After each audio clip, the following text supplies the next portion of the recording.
the sweltering heat of a Caracas hospital room on March 5th, 2013, the air thick with the metallic tang of medicine, disinfectant, and the faint underlying scent of tropical flowers wilting on the windowsill.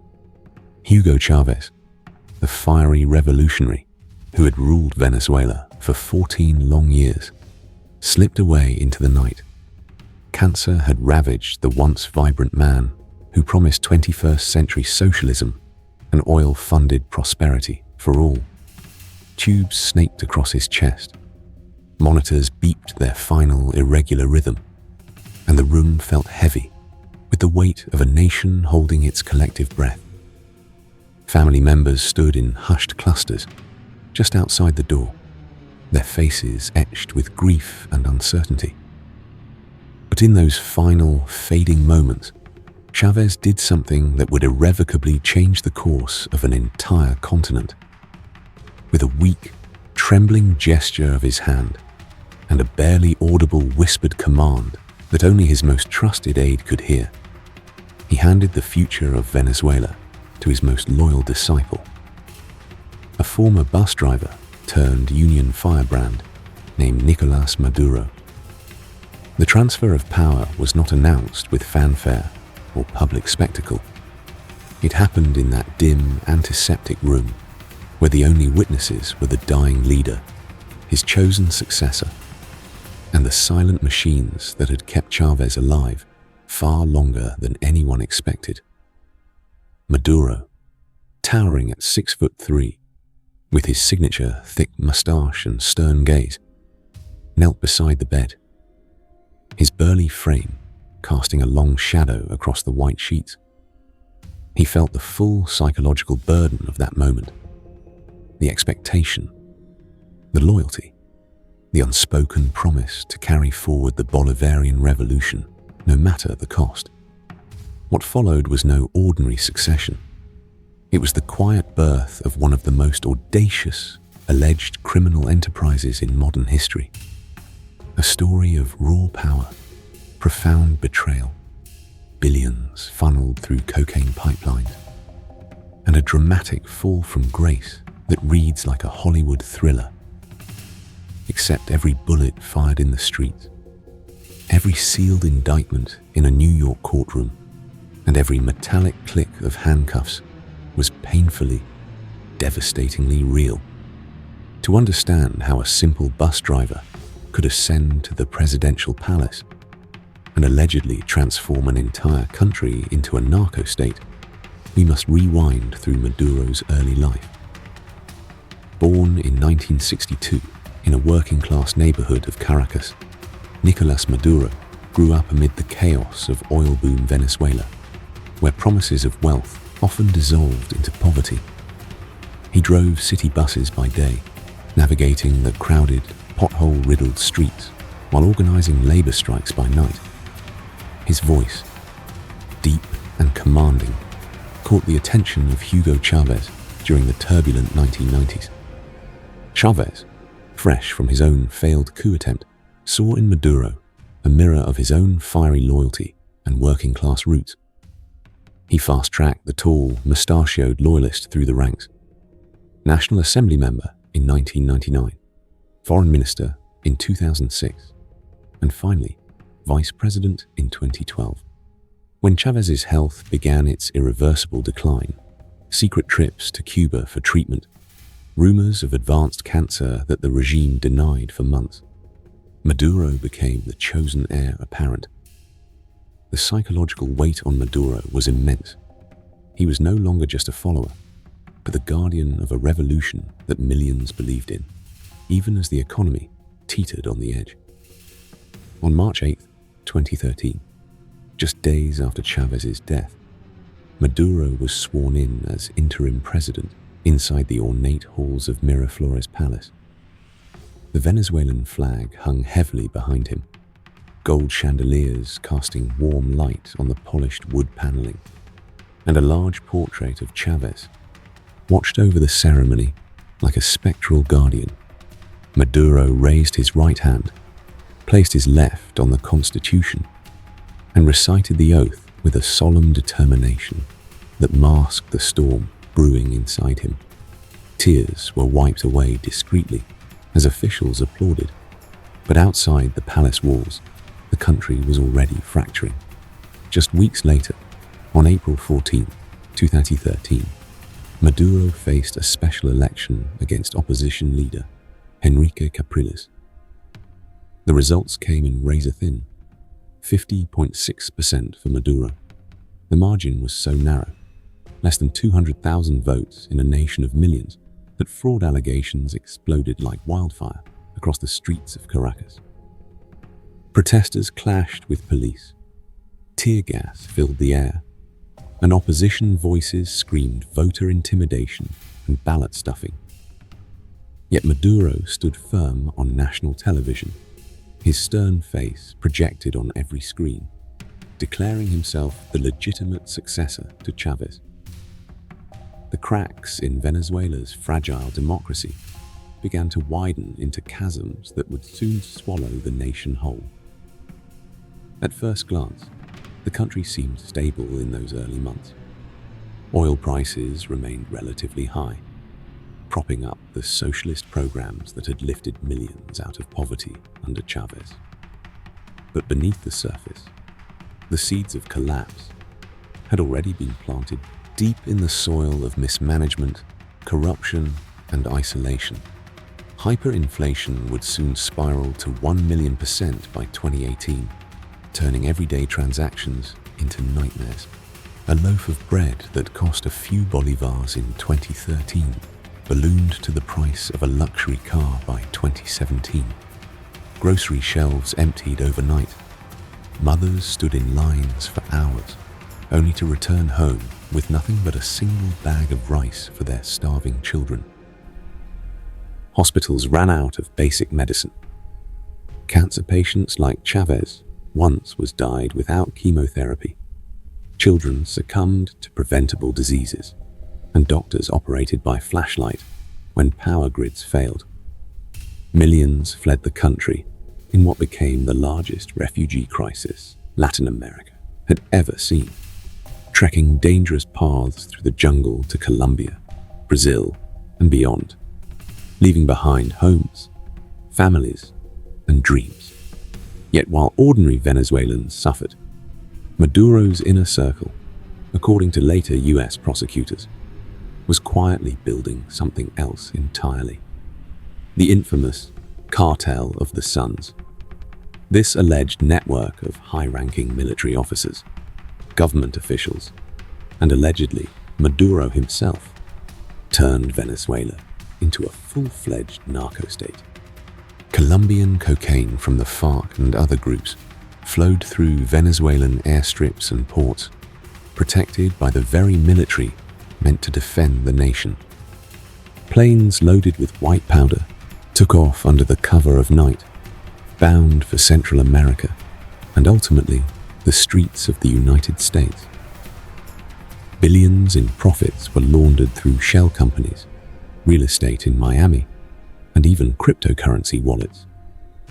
Forensic accountants would later trace the money trails, wire transfers, luxury yachts, and secret bank accounts in Panama and the Caribbean, painting a picture of a presidential palace that doubled as a cartel headquarters. Psychological profiles of Maduro, drawn by intelligence analysts, described a man who had internalized the revolutionary zeal of Chávez, but twisted it into a survivalist grip on power, where loyalty was bought with cocaine money and dissent was crushed with an iron fist. By 2017, the economy was in total free fall. Protests erupted across every major city. Students, mothers, and workers filled the avenues, waving Venezuelan flags and chanting for change. Maduro's response was swift and brutal. Tear gas canisters rained down, rubber bullets tore through crowds, and live rounds echoed in the night. Opposition leaders were jailed on trumped-up charges or forced into exile. The psychological toll on families was devastating. Parents watched their children gassed on the streets, Grandparents died alone in hospitals without electricity, and entire neighborhoods descended into hunger riots. In 2018, Maduro won another presidential election, but it was widely condemned as fraudulent by the international community. Turnout was suspiciously low, opposition candidates barred, and voting machines allegedly tampered. The world imposed sanctions, but Maduro doubled down, blaming imperialist forces for the nation's woes, while his inner circle allegedly continued the narco trade. Then came 2020, the year the United States dropped the hammer with devastating precision. A sealed indictment filed in the Southern District of New York charged Nicolás Maduro and his top lieutenants with narco-terrorism, conspiracy to import cocaine, and weapons charges tied to the Cartel of the Suns. The Department of Justice laid out years of intercepted communications, cooperating witnesses who had flipped inside the organization, and financial trails that led straight to the presidential palace. A bounty of $15 million was placed on information leading to his arrest. Maduro laughed it off in a nationally televised address, calling it imperialist propaganda designed to destabilize the revolution. But behind the bravado, the noose was tightening. Intelligence reports showed increased US surveillance, secret meetings in Washington, and growing frustration among even some of Maduro's own military ranks. If you're as hooked on this case as we are, make sure to follow the channel right now so you never miss future deep dives like this. Because what happened next was straight out of a spy novel, with twists, red herrings, and a climax that no one saw coming.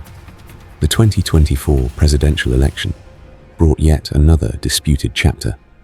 Maduro claimed victory, despite exit polls and independent tallies showing a landslide for opposition candidate Edmundo González Urrutia. The regime crushed protests with even greater force. Journalists were harassed, opposition offices raided, and social media blackouts imposed. The world watched in horror as videos of bleeding protesters flooded the internet. Behind closed doors in Washington, a new administration weighed drastic options. Years of sanctions had failed. Diplomacy had collapsed. Operation Absolute Resolve was born in classified briefings. A high-risk, meticulously planned special forces mission to finally bring the accused kingpin to justice without sparking full-scale war. Intelligence teams mapped every inch of the presidential compound, identified escape routes, and coordinated with defectors inside Venezuela for real-time intel. Dawn broke on January 3rd, 2026, over a humid, tropical Caracas that still slept under a thick blanket of pre-dawn mist. The city's lights twinkled below as US Special Forces, supported by precision drone strikes and electronic jamming, inserted silently into the capital. Explosions lit the skyline in controlled bursts, taking out guard towers and communication arrays. Gunfire crackled near the fortified residence, where Maduro and his wife, Cilia Flores, the powerful former National Assembly president, known as the first combatant, had been sleeping. Bodycam footage, later declassified and released to the public, showed the heart-pounding chaos. Green night vision glow illuminating tactical operators moving room by room, flashbangs detonating with deafening cracks. And finally, the moment they burst into the master bedroom. Maduro, his burly frame still in rumpled olive-green military fatigues, froze in disbelief as operators zip-tied his wrists behind his back. Sweat beaded on his forehead, his stern expression cracking for the first time into raw shock. Cilia Flores stood beside him in pajamas, her sharp eyes defiant even as agents secured her hands. The couple was extracted under heavy fire, loaded into waiting Black Hawk helicopters, and whisked away to a military airfield. Within hours, they were aboard a US aircraft bound for New York. The Venezuelan coastline disappearing behind them, like a nightmare finally ending. The Metropolitan Detention Center in Brooklyn, that notorious, crumbling facility, nicknamed the Tombs for its grim reputation, became their new, austere home. Concrete walls, buzzing fluorescent lights, and the constant clang of metal doors replaced the opulence of Miraflores Palace. On January 5th, 2026, in a packed Manhattan federal courtroom at the Daniel Patrick Moynihan United States Courthouse, the couple appeared for arraignment. Maduro, now dressed in a bright orange prison jumpsuit that hung loosely on his once presidential frame, stared down the judge with the same stern gaze that had intimidated opponents for years. Celia sat rigidly beside him, her expression one of calculated defiance. Prosecutors, in sharp suits with files stacked high, laid out the evidence in chilling detail. Years of intercepted phone calls discussing cocaine shipments, cooperating witnesses describing secret meetings in the palace, financial forensics revealing billions siphoned through offshore accounts, and even photos of luxury properties purchased with narco profits.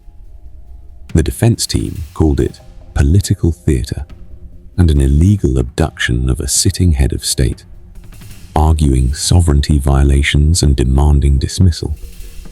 The judge, maintaining strict order, kept the case moving forward amid flashes from courtroom sketch artists and the tense murmurs of spectators. Back in Venezuela, the power vacuum was immediate and chaotic. Acting President Delcy Rodriguez stepped in, promising limited cooperation with the United States, while hardline loyalists took to the streets in protest, burning tires and clashing with security forces. Families who had lost everything under Maduro's rule, mothers buried children during protests, fathers who watched their businesses collapse under hyperinflation, refugees who had rebuilt lives abroad, wept with a strange, complex mix of relief, fear, and lingering trauma. The country that once floated on oceans of oil now faced an uncertain future, but one finally free of the man many called the architect of its ruin. Forensic accountants from the US and international partners continue tracing the alleged billions siphoned through shell companies, crypto wallets, and real estate empires in Florida and Europe. Families of the disappeared and tortured still demand full justice, their voices echoing in human rights hearings. And in that Brooklyn cell, Nicolás Maduro, once the untouchable president who rose from driving buses to wielding absolute power, now waits for a trial that could last years, facing the possibility of spending the rest of his life behind American bars. The story is far from over. Appeals will drag through the courts, diplomatic fallout will ripple across Latin America, and the long, painful road to Venezuelan reconstruction, rebuilding institutions, stabilizing the economy, and healing a traumatized population, lies ahead. Yet one thing is certain. On January the 3rd, 2026, the era of impunity ended with the slam of a helicopter door, the click of handcuffs, and the dawn of a new chapter written not in Caracas, but in a New York courtroom. The man who inherited a revolution from a dying leader ultimately lost it to the very justice system he once mocked. Hit that like button, subscribe, and turn on notifications so you never miss the next wild true crime story. We've got plenty more coming. Thanks for watching. Stay curious. Stay safe. See you in the next one.